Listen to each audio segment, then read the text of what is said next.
Boss Malayalam season 7 live അപ്ഡേറ്റിലേക്കാണ് പോകുന്നത്. അങ്ങനെ ഇന്ന് നമ്മൾ ലൈവിൽ കേട്ടത് അതീവ ദുഃഖകരമായ അല്ലെങ്കിൽ നമ്മളെയൊക്കെ ഏറെ പ്രയാസപ്പെടുത്തുന്ന ഒരു വാർത്തയായിരുന്നു അല്ലേ, നമ്മളെക്കാളേറെ ജിസേലിനെ.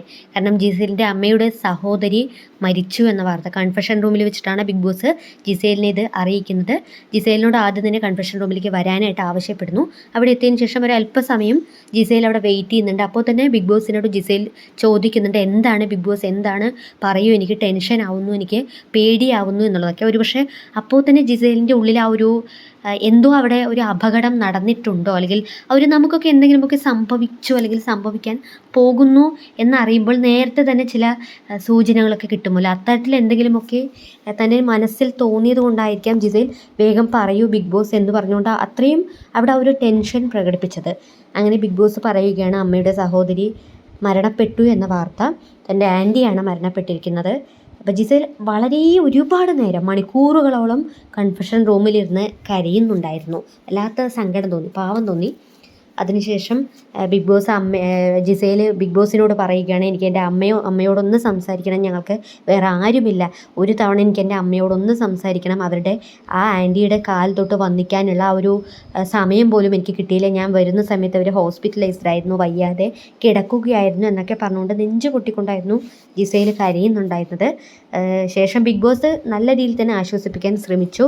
അതിനുശേഷം ബിഗ് ബോസ് തന്നെ ജിസേലിനോട് ചോദിക്കുകയാണ്, വീട്ടിൽ നിന്നും ബിഗ് ബോസ് വീട്ടിൽ നിന്നും ആരെങ്കിലും ആശ്വസിപ്പിക്കാനായിട്ട് ഇങ്ങോട്ട് വരുത്തണോ എന്ന് ചോദിച്ചപ്പോൾ ആദ്യം വേണ്ട എന്ന് പറയുന്നു.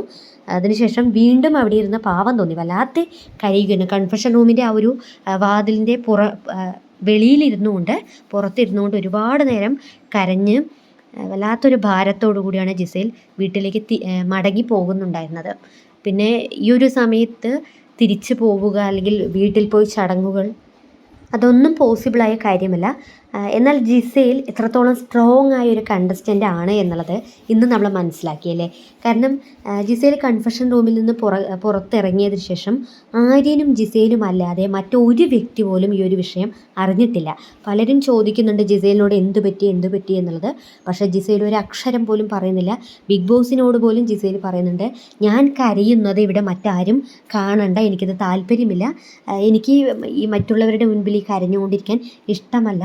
പക്ഷേ ജിസേൽ കൺഫെഷൻ റൂമിലിരുന്ന് കരഞ്ഞതിൽ ഇടയ്ക്കിടെ ആവർത്തിച്ച് പറഞ്ഞൊരു കാര്യമുണ്ട്, ഞങ്ങൾക്ക് മറ്റാരുമില്ല, ഞാനും അമ്മയും മാത്രമേ ഉള്ളൂ, അമ്മയ്ക്ക് ഒറ്റയ്ക്ക് ഈ കാര്യങ്ങളൊന്നും ചെയ്യാൻ അതൊന്നും അമ്മയ്ക്ക് അറിയില്ല, കർമ്മങ്ങൾ ചെയ്യാൻ മറ്റാരും ഇല്ല ബിഗ് ബോസ്, എനിക്ക് എൻ്റെ അമ്മയെ ഒന്ന് കണക്റ്റ് ചെയ്ത് തരുമോ, എൻ്റെ അമ്മയ്ക്ക് BP ഒക്കെ ഉള്ളതാണ്, അമ്മയും ഞാനും മാത്രമേ ഉള്ളൂ, ഞങ്ങൾക്ക് മറ്റാരുമില്ല എന്ന് പറഞ്ഞുകൊണ്ട് തേങ്ങിക്കൊണ്ട് ജിസേൽ അവിടെ കരയുന്നത് കണ്ടപ്പോൾ വല്ലാത്ത സഹതാപം തോന്നി. വല്ലാത്തൊരു നിസ്സഹായ അവസ്ഥ, അല്ലെങ്കിൽ ഓരോരുത്തരും ജീവിതത്തിലൂടെ കടന്നു പോകുന്ന ഓരോ അവസ്ഥകളുണ്ടല്ലോ, അതിലൊന്നാണ് ഇന്ന് നമ്മൾ ജിസേലിൻ്റെ ഈ ഒരു വാർത്തയിലൂടെയും കണ്ടത്.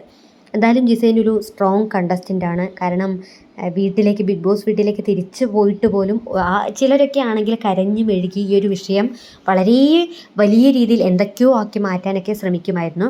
അതും അവിടെ ഒരു നാടകീയമായ സിമ്പതി വോട്ടുകൾ ക്രിയേറ്റ് ചെയ്യാനൊക്കെ ശ്രമിക്കുമായിരുന്നു.